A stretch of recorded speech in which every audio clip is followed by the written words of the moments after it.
할렐루야. 네.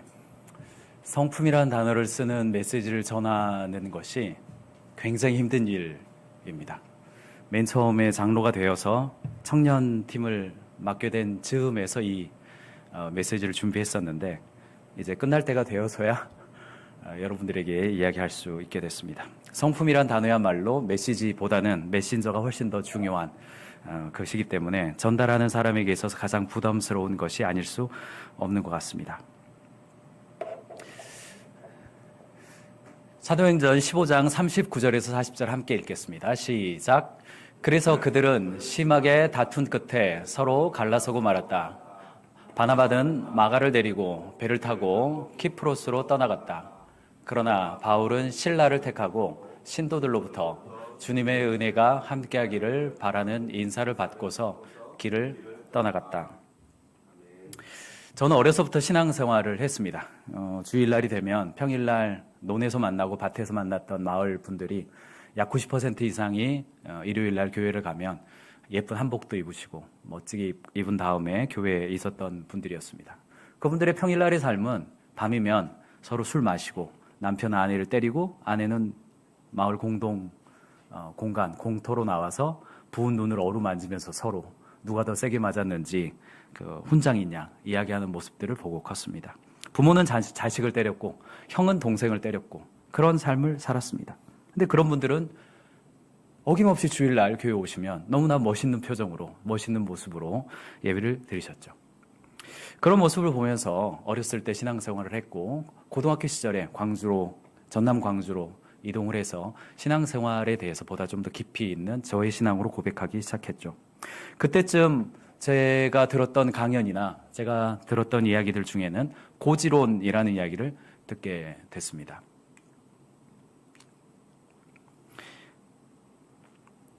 윌리엄 윌버포스, 영국의 노예제도를 끝냈던 사람, 아브라함 링컨, 대통령이 되어서 백악관을 기도실로 만든 사람, 김영길 교수님, 나사 출신의 크리스찬 과학자이자 한동대학교를 설립한 총장으로서 영웅적인 삶을 살았던 분들의 이야기를 들으면서 제 마음속에 나의 인생도 하나님이 저렇게 써주시면 좋겠다 이런 생각을 했죠. 제가 광주에서 고등학교 생활을 할 때 제가 거했던 곳은 양동이라고 하는 아주 일종의 달동네 같은 그런 곳이었습니다. 그런데 그런 곳에도 연탄을 나르면서 봉사하시는 목사님들이 또 계셨습니다. 저런 목사님들의 삶도 바라보면서 꼭 이 세상에서 중요한 봉우리의 으뜸에 서서 영웅적인 삶을 살지 않는다 하더라도 연탄 날라주는 목사님이 된다면 그 삶도 굉장히 소중한 것이겠다. 그래서 나중에 이런 것들을 두고 고지론 혹은 미답지론이라고 부르는 것을 알게 됐고 나의 인생에서 하나님이 써주신다면 기왕이면 고지론 쪽으로 좀 써주시면 좋겠다 이런 생각을 했습니다. 아무래도 미답지 아무도 없는 곳에 찾아가서 한 사람을 섬기는 인생보다는 세상에서도 영광을 받고 하나님에게서도 영광을 받는 그런 삶이 좀 기대되는 것도 사실이었습니다. 그렇게 살다가 고등학교, 대학교 그리고 직장 생활을 시작하면서 그렇다면 무엇이 하나님이 원하시는 삶일까 그런 고민들 하면서 살았습니다. 그리고 청년 시절에 읽었던 이 정의란 무엇인가 그리고 공정하다는 착각 이런 시리즈들을 읽으면서 과연 선하다는 것은 무엇일까? 이 세상에서 우리가 삶을 살면서 청년으로 살아가면서 어떤 삶을 하나님이 기뻐하시는 삶일까? 내 주변에서 일어나는 수많은 문제들에 대해서 나는 어떻게 이해하고 살아가야 되는 것일까? 그런 고민들이 많았습니다.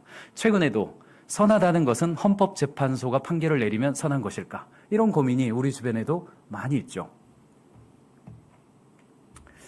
제가 읽은 책 중에 굉장히 인상 깊게 읽었던 책입니다. 하나님을 영화롭게 하는 비즈니스, 웨인 그루뎀 조직신학자이죠. 우리 하영비라고 통상 부르니까요.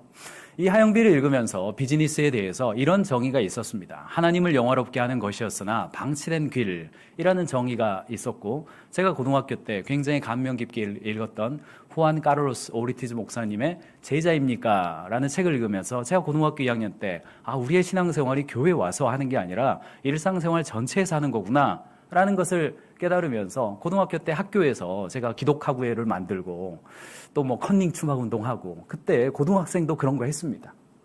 그런 거 하면서 삶을 살아가면서 비즈니스하고 일터에서 삶을 살면서 하나님을 영화롭게 하는 것이었으나 방치된 길 맞아 이런 것이 참 중요한 거야 그런 생각을 했습니다. 근데 의외로 이 책에는 이런 대목이 나옵니다. 하나님을 영화롭게 하는 것, 비즈니스는 선한 것이고 하나님을 기쁘시게 하는 것이다 라고 할 때 무엇이 선한 것이냐라는 정의가 나옵니다. 이 웨인 그루뎀 신학자는 선함에 대한 정의를 매우 간단하게 내리더라고요. 마이클 샌들 교수는 빙빙빙 돌아서 결국은 모두가 동의하는 게 선한 것이다. 요즘에 인간들이 정의 내리는 것은 모두의 합의가 선한 것이다. 이렇게 정의 내리지만 크리스찬으로서 우리의 선함은 God is good이죠. 그래서 하나님을 닮는 것이 선한 것이다. 이렇게 정의를 내린 다음에 그 책의 서문에서 후반부에 이렇게 정의를 합니다. 우리의 삶에 그분의 성품이 드러나는 것이다. 나의 삶에서 그분의 성품이 드러나서 나를 통해서 하나님을 경험하게 되는 것이 바로 우리의 선함이다. 여기서 잊어버리면 안 된다. 이런 이야기를 하면서 제가 오랫동안 가지고 있었던 여러 가지의 고민들이 조금 풀려가는 느낌을 받게 됐습니다. 그래서 제가 하나님을 영화롭게 하는 것이었으나 방치된 길, 비즈니스라고 정의를 내린다면 어떤 의미에서는 조금 더 넓게 보면 하나님을 영화롭게 하는 것이었으나 방치된 길, 성품이라고 정의 내릴 수 있지 않을까? 이런 생각을 하게 됐습니다. 그래서 청년 여러분들에게 제가 이 말씀을 나누고 싶었으나 제 성품을 볼 때 도저히 이 주제를 꺼낼 수가 없어서 무려 5년 동안이나 묵혀뒀다가 오늘 이제 끝날 때가 얼마 안 남아가지고 지금 안 하면 이제 기회가 안 올 것 같아서 오늘 가지고 나왔습니다. 그때 5년 전이나 지금이나 뭐 메신저의 상태는 크게 다를 바가 없어 보이지만 부담스럽습니다. 서설이 좀 길어지네요. 부담이 된단 말이죠. 바울과 바나바 이 얘기를 하는 것은 어떤 의미에서 제 마음속 부담을 좀 줄이기 위해서 하는 이야기일런지도 모르겠습니다. 제가 고등학교 때 성경 공부를 하다가 분반 공부를 하다가 굉장히 당황스러운 대목이었습니다. 제가 그렇게 위대하다, 영웅스럽다라고 생각하고 있었던 바울과 바나바가 싸웠다는 사실을 새롭게 알게 된 게 고등학교 시절이었습니다. 서로 심히 다투어 피차 갈라서니 이 단어를 어떻게 이해해야 되지? 뭐 이런 생각들을 좀 했습니다. 물론 바울과 바나바 옆에 있었던 누가가 기록을 했기 때문에 바울의 심정이나 바나바의 심정이 표현되어 있지는 않습니다. 그런데 한 가지 확실한 것은 그 이후에 화해했다 이런 단어도 없습니다. 그 과정을 자세하게 서술하지 않은 걸 보면 그 과정에 있던 주변에 있던 수많은 교회 두 지도자가 싸우면서 함께 있었던 동역자들에게 자세히 설명 안 한 것 같기도 합니다. 성경이 모든 걸 다 서술하는 건 아닙니다만 정황을 볼 때에 이게 뭐지? 한참 동안이나 그런 것에 대해서 좀 고민을 했었습니다. 그런데 고민이 되어서 성경을 좀 찾아보면 바울도 그 불같은 성격이 결국은 후반부로 가면 디모데 후서를 보면 마가를 데려오라 라고 이야기하고 있습니다. 그리고 마가에 대해서 그 사람은 나의 일에 요긴한 사람입니다 라고 이야기하고 있죠. 또 더 뒤로 가면 주님의 종은 다투지 말아야 합니다. 그는 모든 사람에게 온유하고 잘 가르치고 참을성이 있어야 하고 반대하는 사람을 온화하게 바로잡아 주어야 합니다. 그렇게 하면 아마도 하나님께서 그 반대하는 사람을 회개시키셔서 진리를 깨닫게 하실 것입니다. 이렇게 조언하고 있는 걸 보면 바울도 자신의 인생 초기에서 불같은 싫으면 오지 말라고 그래 뭐 이런 류의 대화를 했었다면 인생의 후반부로 보면 결국은 하나님을 닮아가고 자신의 삶에서 하나님의 성품이 드러나는 것을 추구하고 또 결과적으로 하나님께서 그렇게 열매 맺혀주시지 않았을까 상상할 수 있겠습니다. 우리는 우리 주변에서 최근에 인본주의 시대를 살고 네 자신의 마음은 옳으며 네 자신이 욕구하는 것도 옳고 네가 옳다고 생각하는 것도 옳다라고 여기는 성격주의의 시대를 살고 있습니다. 이른바 MBTI의 시대를 살고 있죠. 나는 논리적인 사람이기 때문에 감성적인 사람하고는 힘들어. 나는 감성적인 사람이어서 너처럼 왕티하고 대화하기 힘들어. 이런 대화를 하는 것이 마치 좀 멋져 보이는 것처럼 여겨지기도 하죠. 기업 현장에서도 사람을 배치하거나 사람을 채용할 때 또 리더를 세울 때 이른바 성격 이론을 받아들이고 다양한 기질의 사람들을 리더로 세우기 위해서 다양한 검사들을 합니다. 다른 한편으로 성품 이론도 있습니다. 레비도 그냥 이렇게 살다 죽을래의 이론이 아니라 장성한 분량에 이르라라고 이야기하는 것이죠. 기업 현장에서도 역시 리더를 세울 때 성격만 보는 것이 아니라 성품이 얼마나 온화하고 다른 구성원들이 따를 만한가를 따지죠. 그렇다면 성경은 성격과 기질을 이야기할까요? 성품과 덕성을 이야기하는 걸까요? 이 부분을 여러 번 찾아봤지만 저는 아직까지는 성경에서 아브라함은 내성적이어서 이러했더라 이런 말을 본 적이 없습니다. 홈리와 비나스를 이야기할 때에도 그들은 성격이 이랬더라 하지를 않고 성품에 대한 이야기를 합니다. 다윗, 요셉, 아브라함, 수많은 성경의 인물들에 대해서 성경의 기자는 서술할 때 성격이 이래서 이랬더라 라는 표현을 아직까지 저는 발견해 보지를 못했습니다. 그 모든 서술이 성품에 집중합니다. 그렇다면 인본주의 시대를 살고 있는 인간은 선하다라는 생각을 가지고 있는 오늘날 시대에 성격과 성품에 대해서 우리가 어떻게 이해해야 할까요? 사실은 이 주제는 수많은 교육학자들이 이미 결론을 내려주었죠. 우리가 인간이 태어날 때 선천적으로 타고난 것들이 있습니다. 그것의 태도적인 측면을 우리는 성격이라고 부르죠. 내성적인 사람은 혼자 있을 때 에너지를 얻는 게 분명한 것 같습니다. 외향적인 사람은 아무래도 다른 사람과 펠로우십을 할 때 에너지를 얻는 게 분명한 것 같아요. 누군가는 누군가가 지나갔을 때 그 사람의 립스틱 색깔이나 헤어스타일 색깔을 기억하지만 누군가는 그 사람의 저 사람 지금 기분 좋은가 보다 이런 직관적인 것을 기억하는 사람도 있는 것 같아요. 누군가는 공간 지각력이 뛰어나지만 누군가는 감성이 뛰어난 것 같아요. 이런 것들은 태어날 때부터 유전적인 요소에서 결정되기 때문에 그런 것을 전혀 무시하고 똑같은 모양을 강조하는 건 역시 오늘날 우리가 우리 자녀들과 우리 주변 사람들에게 요구할 사항은 아닌 것 같아요. 그런데 분명히 배우고 익혀야 될 게 있죠. 저는 성격상 경청이 불가능합니다. 저는 성격상 인내가 안 됩니다. 저는 성격상 화를 못 참습니다. 맞아야죠, 그런 사람은. 그래서 분명히 성격은 다양하지만 성품 차원에서 배우고 익혀야 할 요소가 있죠. 그래서 성격은 인정하되 성품은 배워야 한다라고 수많은 교육학자들이 이야기하죠. 역시 기술적 측면도 마찬가지입니다. 사람이 태어날 때부터 재능이 있습니다. 저는 어렸을 때부터 제 동생과 굉장히 가깝게 싸우면서도 크고 그렇게 했는데 저랑 1살 차이밖에 안 나는 남자 동생이 있었습니다. 그래서 학교에서 똑같이 숙제를 내주면 글짓기 숙제나 동시짓기, 표어 쓰기, 때려 부수자, 공산당, 다시 보자, 불조심 이런 거 많이 했습니다. 그러면 제 동생의 글짓기나 동요 쓰기, 표어는 거의 제가 써줬습니다. 제가 써준 걸로 상 받기도 하더라고요. 저는 못 받는데. 선생님이 이렇게 방과 끝날 때에 내일 그 표어 몇 장 써와, 불조심 표어 써와, 그러면 저는 그 자리에서 썼습니다. 대여섯 개가 그냥 생각이 났어요. 그래서 친구들 많이 줬습니다. 그런데 명절 때가 되면 그 삼촌들이 선물을 해주는데, 장난감을 선물해 주는데, 여러분 아시죠? 조립식 장난감. 번호대로 맞추면은 로봇가 되는 그런 거죠. 저는 그런 거 받으면 거의 재앙 수준이었습니다. 조립하는 일이 저에게 너무너무 힘들었습니다. 그래서 거의 제 동생을 줬고, 그래서 제 동생은 공대를 갔고, 저는 인문대를 가서 역사를 전공했죠. 그리고 지금도 말하는 직업을 하고 있죠. 그래서 분명히 재능은 따로 있는 것 같아요. 그래서 나는 이거 할 수 있는 왜 너는 그건 못해? 이것도 좀 그 사람에게 폭력적으로 들릴 요소가 있다고 생각합니다. 그런데 그렇다고 해서 모두가 운동 지각력이 뛰어난다고 해서 다 김연아 선수가 되고 손흥민 선수가 되는 게 아니고, 모두가 다 어휘력이 뛰어난다고 해서 탁월한 강연가가 되거나 정말 참 그 설교자가 되는 게 아닌 것처럼 배워야 할 요소가 있죠. 재능은 선천적으로 받은 것이라고 한다면 역량은 훈련과 학습을 통해서 자기 자신이 훈련해서 고성과자에게 나타나는 특성 같은 모습을 보이는 것을 우리 역량이라고 그럽니다. 그래서 수많은 교육학자들은 상대방의 성격과 재능은 인정해주되 성품과 역량은 훈련시켜 주어야 한다. 부모와 리더들은 자기 주변에 있는 사람들에 대해서 인정해 주어야 할 다양성과 훈련해야 될 모범을 반드시 구별해서 해야 된다. 그러므로 인간은 바뀌냐 안 바뀌냐 그러지 말고 무엇이 안 바뀌는 것이고 무엇이 바뀌는 것인지를 잘 구별해야 한다. 이런 이야기를 합니다.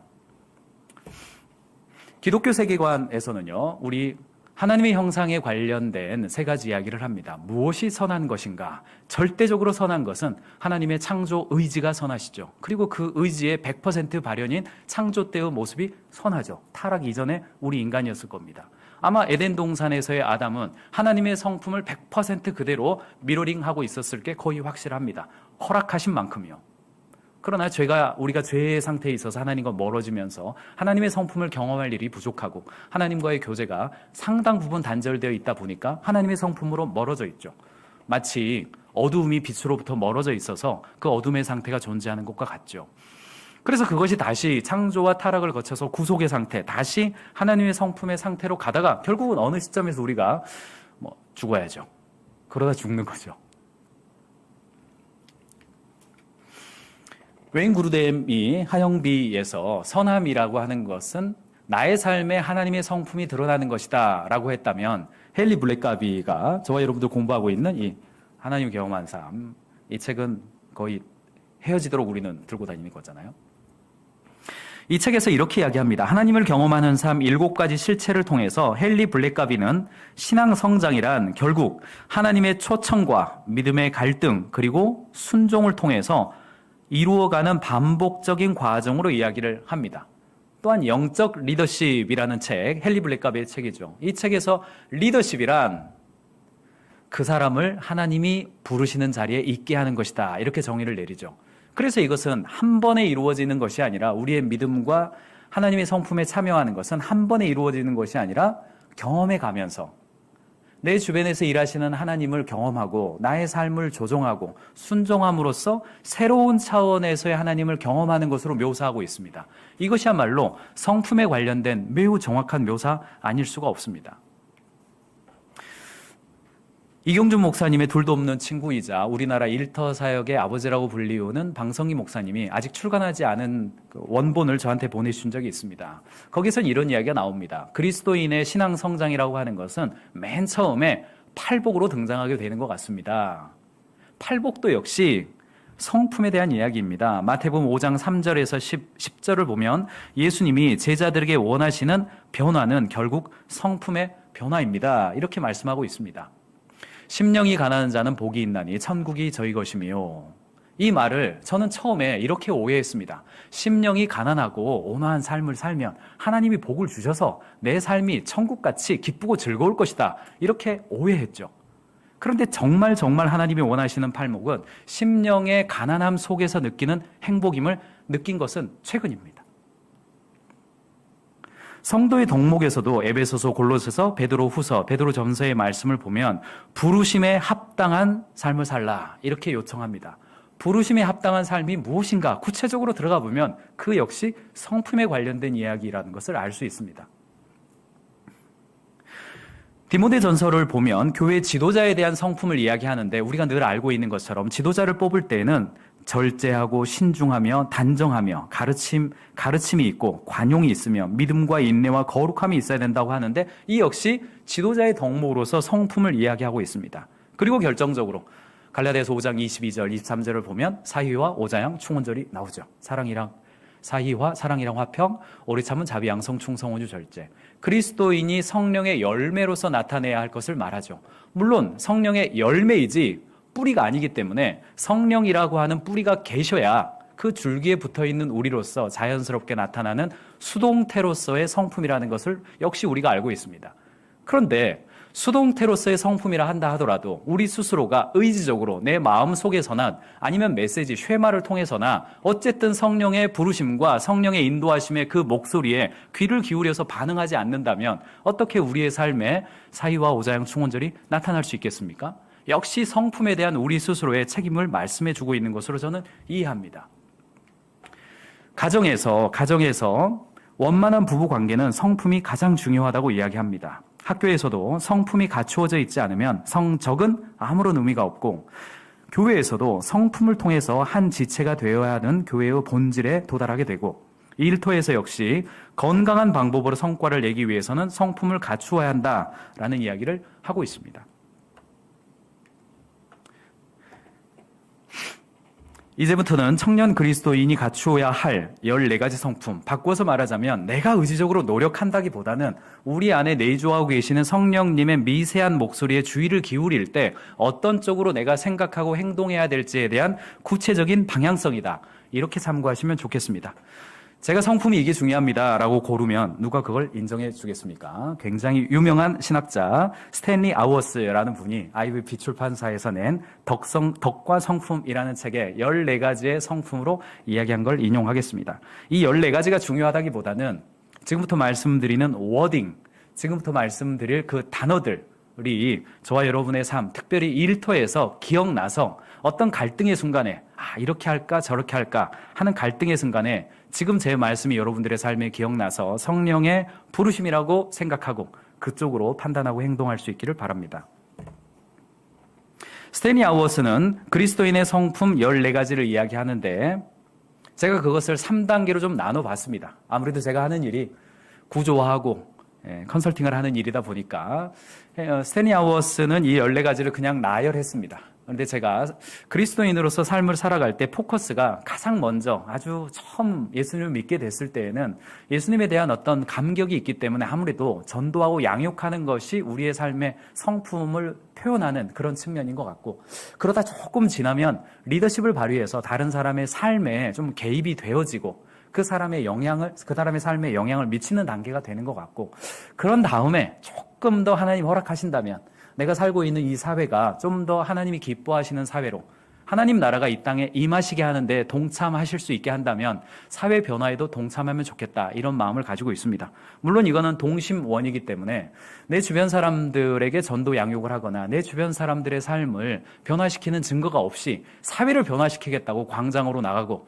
어느 공직을 맡고 하는 것에 대해서는 사실은 좀 부정적인 마음도 없지 않습니다. 그러나 각 사람에게 주시는 은사는 다르기 때문에 어떤 사람은 전도와 양육에, 어떤 사람은 주변 사람들을 변화시키는 리더십에, 어떤 사람은 이 사회의 변화에 관심을 갖는 사회 변화 쪽에 또 부르심이 있을 수도 있겠다, 이런 생각을 합니다.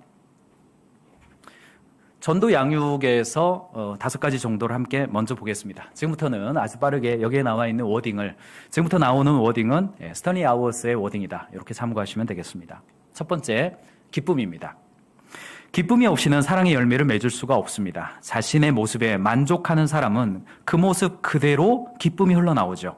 그리스도인들은 자신의 부르심에 합당하게 살아갈 때 덕스러운 사람이 되고 기쁨에 사로잡힐 수밖에 없습니다.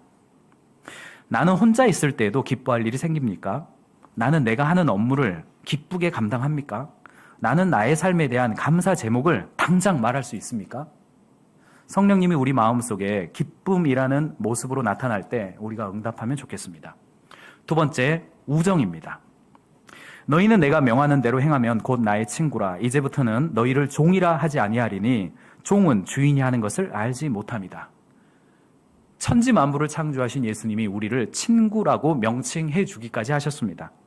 기도를 통해서 하나님께 민감해지면 우정과 같은 어떤 느낌을, 정말 그 경외스러운 하나님이지만 기도의 깊은 자리에 들어가면 우정과 같은 어떤 것을 느끼게 된다는 거죠. 서로를 사랑하게 됨으로써 우정은 보다 더 풍부해집니다. 나는 나와 다른 특징, 나이, 성별, 문화 등을 가진 사람과 쉽게 친구가 됩니까?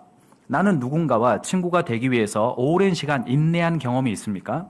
나와 친구의 관계로 인해서 개인이나 공동체나 사회에 긍정적인 영향을 미칩니까? 다음은 겸손입니다. 겸손은 힘들죠. 참 제가 겸손이라는 단어를 제 입에 올리고 있으니까 참 이해하시고 들어주십시오. 겸손은 우리에게 주어진 삶에 감사할 때 따라오는 습관적인 성향이다.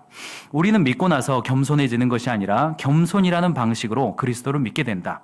겸손은 하나가 되심으로 자신을 낮추신 예수님을 따라감으로써 훈련받는 것이다. 나는 내게 주어진 삶에 감사하며 하루를 시작합니까? 나는 내 자신이 어떤 사람인지 진실하게 말하고 평가할 수 있습니까? 나는 상대방을 나보다 낫게 여깁니까? 다음은 믿음입니다. 믿음은 하나님을 믿으려고 노력하는 것이 아니라 일상이 되는 것이다. 믿음은 한결같이 자기 백성을 돌보시며 약속을 지키시는 하나님에 대한 인정과 신뢰의 문제다. 믿음과 제자도는 상호 의존적인 관계다. 나는 그리스도를 따르는 이유를 누군가에게 명확하게 설명할 수 있습니까? 나는 예수님의 부활을 믿으려고 하기보다는 자연스럽게 믿어집니까? 나는 매일 하나님의 보호하심에 대해서 감사하는 기도를 드리게 됩니까? 지금까지 마지막 한 가지 더 있습니다. 한결같음이죠. 한결같음은 시간과 장소에 따라 구체적인 덕을 이해하는 방식에 따라 달라집니다.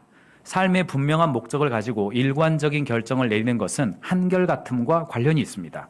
그리스도가 믿을 만한 분이시기에 그분에 대해서 감사하는 것이 한결같음이다. 나는 삶에서 확실한 신념을 가지고 일관적인 결정들을 내립니까? 나는 누군가와 약속을 잘 지켜줍니까? 나는 속으로 생각하는 것들을 행동으로 잘 표현합니까?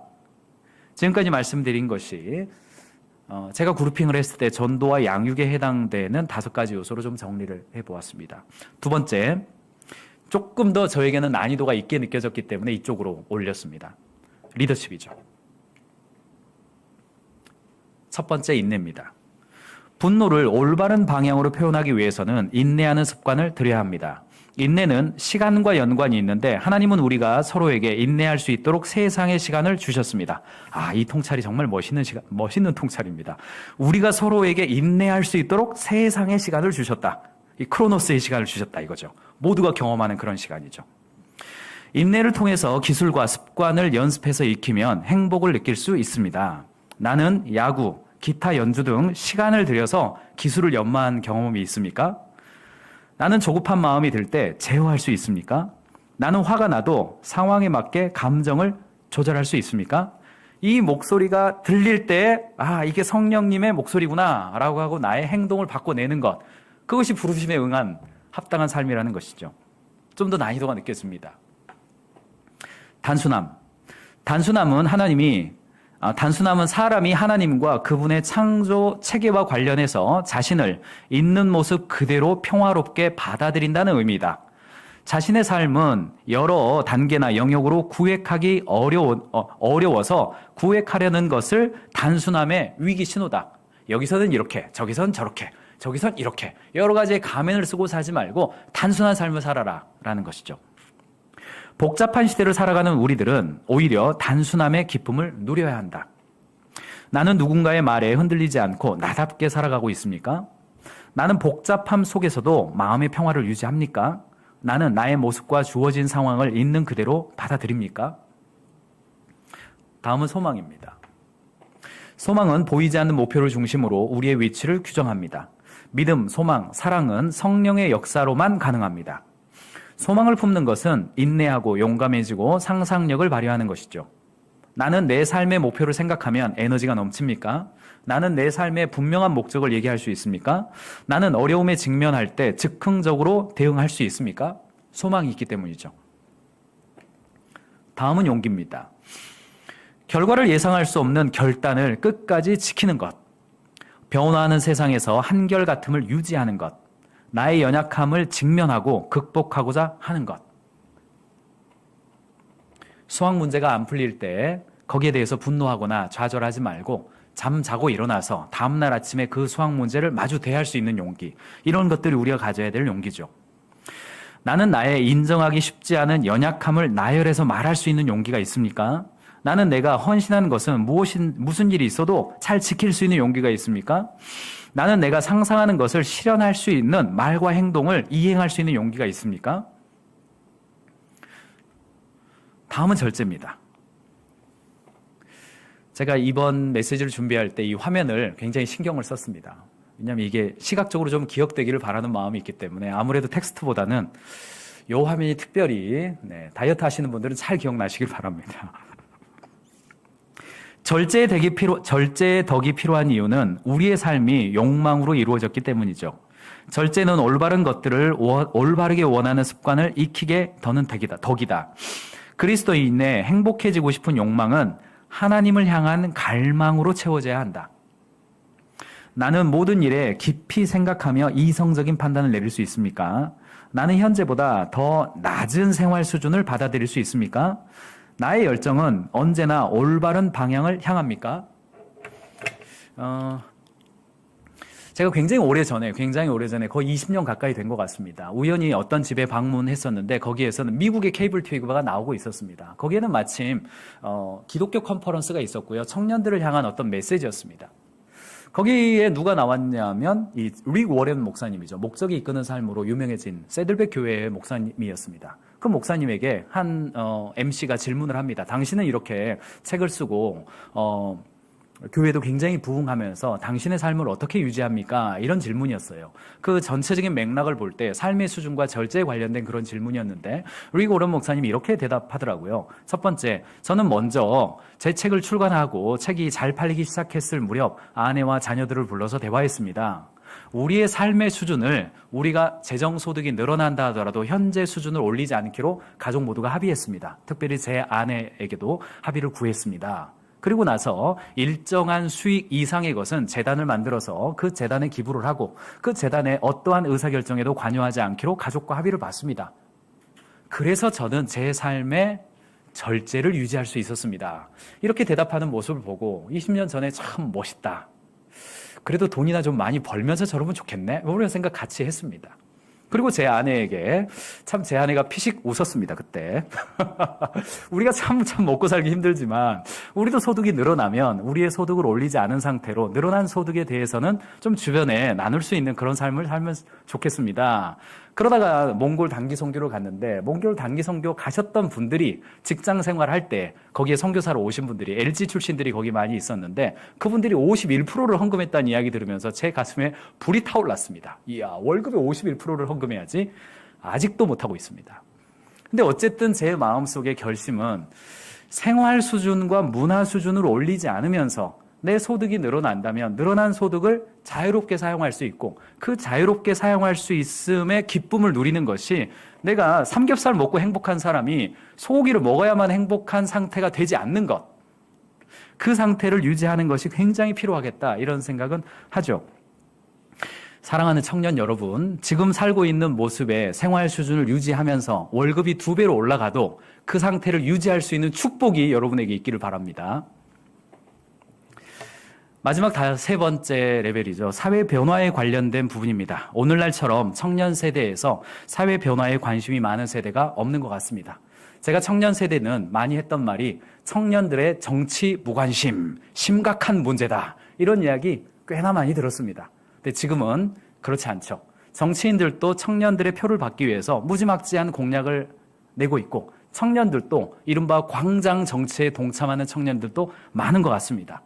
그래서 우리가 사회 변화에 굉장히 관심을 가지고 트랜스포메이션을 이끄는 거 중요할 수 있다고 생각합니다. 그런 선택할 수 있다고 합니다. 그러나 어떤 경우에 보면 그런 거대 담론에 자신의 삶을 가꾸지 못하고 자신의 삶을 돌보지 못한 채 너무나 거대 담론에 빠져서 인생을 힘들게 살아가는 사람도 우리 주변에 많이 봅니다.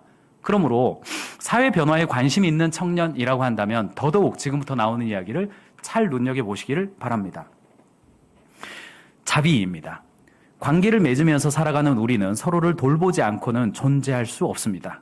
자비의 성품을 가지신 하나님의 자녀로 살아가는 우리는 이미 자비로움에 관련된 모든 가능성을 가지고 있죠. 자비롭다는 것은 하나님의 선한 창조 세계에서 피조물들과 함께 그 세상을 누리는 것이다. 나는 누군가를 돌보는 일에 시간을 많이 쏟는 편입니까? 나는 상대방의 욕구를 잘 파악하는 편입니까? 나는 누군가 나로 인해서 기뻐하는 것을 볼 때 행복합니까? 자비죠. 정의로움입니다. 정의는 세상을 있는 그대로 바라보며 차이를 알아보고 누리는 것이다. 정의는 우리는 예수님의 십자가와 부활로 구속된 세상을 바라보는 법을 익혀야 된다. 정의롭기 위해서는 고통받는 이들과 함께하는 법을 배워야 한다. 이 정의에 대한 정의가 매우 다르죠. 정의에 대한 정의가 다릅니다. 나는 고통받는 이웃을 보면 지나치지 않는다. 나는 누군가를 진실하게 보고자 하는 마음을 가졌다. 나는 옳지 않은 일을 보았을 때 의견을 제시할 수 있다. 구한말 때 선교사님들은 지극히 진보적인 가치를 조선시대에 알려주었습니다. 남녀가 평등할 것을 이야기했고 반상의 법도가 깨트려져서 양반과 상민뿐 아니라 당시의 노비들까지도 평등한 사회를 이야기했습니다. 매우 진보적이죠.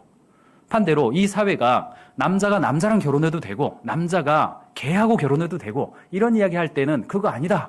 한 남자와 한 여자가 결혼하는 것이 우리의 삶을 행복하게 하기 위한 하나님의 설계다. 약간 보수적 가치처럼 느껴집니다. 그러므로 우리가 사회 정의를 이야기할 때 우리가 진보냐 보수냐 그런 이야기할 것이 아니라 오직 성경과 하나님이 회복시킬 이 사회를 기대하면서 거기에 맞추어서 어떤 요소들이 하나님이 기뻐하시는 요소냐를 판단하면서 달려가야죠. 다음은 너그러움입니다. 너그러움은 다른 사람에게 대해 환영하는 성향을 지니는 것이죠. 하나님의 창조 행위 자체가 존재하는 모든 것을 보존하는 사람의 사랑에 참여할 소명을 부여하기 위한 너그러운 행위입니다. 우리는 하나님으로부터 필요한 모든 것을 받았기 때문에 나의 것을 내어줄 수 있고 또한 받을 수도 있습니다. 나는 누군가를 집에 초대해서 환대하는 일을 정기적으로 합니까? 여기 조금 이제 할 말이 좀 있더라고요. 저도 16년째 하고 있으니까. 이 16년이라는 게 어떨 때는 약간 좀 교만함의 근거까지 되더라고요, 이게. 그래서 그 말 안 해야 되나? 뭐 이런 거. 약간 이렇게 쓱해지는 게 좀 느껴지더라고요. 저조차도 그렇더라고요. 그래서 그런 말 안 해야겠다 이런 생각을 좀 합니다, 저도. 너무 막 위대하게 봐줘요. 16년째 이러고 있다. 그러면 위대하게 봐주고 그걸 조금 싹싹 즐기더라고요, 제가. 이거 말하면 안 되겠구나. 뭐 이런 느낌을 받습니다. 어쨌든 환대하는 일을 합니까? 나는 누군가와 마음을 터놓고 깊은 이야기를 들어주는 것을 즐깁니까? 나는 누군가와 대화할 때 공감을 잘 합니까? 마지막입니다. 진실함이죠. 인테그리티입니다. 그런즉 거짓을 버리고 각각 그 이웃과 더불어 참된 것을 말하라. 이는 우리가 서로 지체가 됨이라. 하나님은 우리가 지체되게 하시기 위해서 의사소통하고 진실을 말하도록 창조하셨습니다. 그러므로 우리가 진실을 말할 때 마음이 두근거리지 않습니다. 불안 심리가 나오지는 않습니다. 거짓을 말할 때 우리 몸은 반응하고 하나님의 설계에 역행하게 되어 있습니다. 그러니까 코르티졸이라고 하는 불안 호르몬이 등장해가지고 그 거짓말 탐지기를 하면 그 깜빡깜빡 하잖아요. 그게 하나님이 그렇게 설계해 놓으셨습니다. 우리는 우리가 진실을 말할 때 행복하게 설계해 놓으셨다는 겁니다. 진실을 말하는 것은 눈에 보이는 그대로의 존재가 되는 것이고 우리는 기도를 통해서 참된 말의 기준을 배우고 그 기준에 비추어서 삶을 살아갈 수 있죠. 나의 거짓말을 인지시켜줄 동역자가 주변에 있습니까? 나는 하나님 앞에 내 죄를 인식하고 솔직하게 고백합니까? 내가 보고 들은 것을 솔직하게 말하는 편입니까? 저도 제 자신조차 속일 수 있는 존재이기 때문에 그래도 제가 회사에서 어떤 의사결정을 할 때 내린 원칙이 있습니다. 회의 시간에만 의사결정한다는 원칙입니다. 반드시 혼자 있을 때 의사결정하면 잘못된 의사결정도 하거니와 저도 제 자신을 속여버리고 제가 거짓말하고 있는 건지 진실을 말하고 있는 건지 때로는 헷갈릴 때도 많습니다. 그래서 제 마음속에 저도 진실하게 살았으면 좋겠기, 코르티졸 안 나오기를 바라기 때문에 불안하지 않기를 바라기 때문에 중요한 의사결정할 때는 반드시 회의 시간에 결정한다. 그리고 회의 끝났을 때는 의사결정을 받고 저와 함께하는 동료들이 이 회의실을 나가도록 한다라는 원칙을 가지고 있습니다. 전도와 양육의 5가지, 기쁨, 우정, 겸손, 믿음, 한결같음. 리더십의 인내, 단순함, 소망, 용기, 절제. 그리고 마지막 사회 변화의 자비, 정의로움, 정의, 너그러움, 그리고 진실함. 이 14가지의 스탠리 아우어스가 규정해 준 14가지의 요소가 저와 여러분들의 삶에서 기억되기를 바라고, 또 갈등의 순간에 커피숍 갔을 때 신용카드를 누가 먼저 낼 것인가? 회의 시간에 이 일 누가 할 것인가? 업무 소통할 때 저 사람이 먼저 나한테 업무 협조해 주어야 될 순간에 내가 먼저 가서 도와줄 거 없는 거 있냐? 도와줄 거 좀 있냐? 라고 물어보는 것. 정말 거친 고객에 대해서 내가 이 정도면 다 한 거야 라는 순간에 조금 더 그 고객을 섬기는 마음으로 가져보는 것. 이런 요소가 일터에서 우리가 하나님의 성품에 참여할 수 있는 기회임이 분명하죠. 회의 시간에 마땅히 내가 주장해야 될 어떤 내 동료에 대한 주장이 분명히 있습니다. 그건 영업부가 해줘야 될 일이죠. 그건 생산부가 해줘야 될 일이죠. 그러나 바로 그 순간에 오늘 이야기한 스탠리 아우어스의 14가지의 단어들이 또는 보셨던 시각 자료들이 생각나시기를 바랍니다. 우리는 OAT를 정하거나 우리의 성품을 이야기하거나 우리의 자기 개발을 이야기할 때 누가복음 2장 52절을 종종 인용합니다. 예수는 그 키와 지혜가 자라고 하나님과 사람에게 더욱 사랑받았더라 이야기이죠. 그래서 우리는 우리 삶을 발전시킬 때 신체적, 지적, 사회적, 영적 이렇게 4가지 요소로 봅니다. 이것을 제가 준비할 때마다 늘 마음속에 한편에 이 사회적이라는 단어가 좀 어렵다 이런 생각을 했습니다. 그런데 이렇게 정리하고 나서 제가 조금 더 명확해졌습니다. 키와 지혜가 자라고는 변함이 없죠. 신체적, 지적인 것 같습니다. 그런데 하나님과 사람에게 사랑받았다. 이 사람에게 사랑받았다가 사회적인 요소다라고 보기보다는 성품의 요소로 바꿔서 이해한다면 그래서 신체적, 지적, 성품적, 영성 이렇게 네 가지 요소로 우리의 삶에서 하나님의 성품이 드러나도록, 즉 선함이 드러나도록 한다면 조금 더 우리의 삶을 좀 구체적으로 변혁하고 성령님이 말씀하시는 내밀한 그 음성에 반응하는 방식으로 더 적합하지 않겠는가, 개인적으로 그렇게 생각하고 그걸 깨달은 이후에는 저는 이렇게 제 자신을 관리하고 있습니다. 기도하겠습니다. 사랑의 아버지 하나님, 감사합니다. 하나님의 성품에 참여하는 것을 통해서 이 세상에서 천국의 삶을 경험케 하신 하나님의 설계를 찬양합니다. 저희가 가정에서, 일터에서, 그리고 이 교회당에서 만나는 모든 크리스찬과 넌 크리스찬에 대해서 하나님의 성품을 드러낼 수 있는 그런 삶으로 인도해 주시기를 원합니다. 토요일입니다. 저희 오늘 편안하게 쉬게 해주시고 내일 주일 함께 믿는 성도들을 만났을 때 기쁨의 시간이 되도록 인도해 주십시오. 예수님 이름으로 기도합니다.